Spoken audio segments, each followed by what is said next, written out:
రెండో విడత తల్లికి వందనం నిధులను ప్రభుత్వం రేపు విడుదల చేయనుంది. సుమారు 10 లక్షల మంది విద్యార్థులు రెండో విడతలో లబ్ధి పొందనున్నారు. ఒకటో తరగతి ఇంటర్మీడియట్ ఫస్ట్ ఇయర్ చేరిన విద్యార్థులకు రెండో విడతలో తల్లికి వందనం నిధులు అందుతాయి. అలాగే మొదటి విడతలో అర్హుల జాబితాలో ఉన్న ఒకే కుటుంబంలో ముగ్గురి కంటే ఎక్కువ మంది ఉన్నవారు ఆధార్ నెంబర్లు సరిగా నమోదు చేయని సుమారు 1,00,000 మందికి గత నెలలో జమను పెండింగ్లో ఉంచారు. వారికి కూడా ఇప్పుడు విడుదల చేయనున్నారు.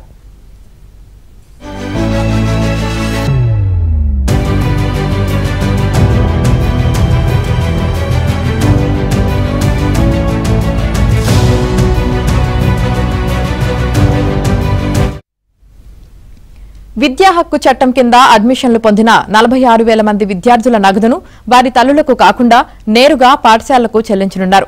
మొత్తం 11 లక్షల మంది వివరాలను పాఠశాల విద్యాశాఖ సచివాలయాల శాఖకు పంపింది.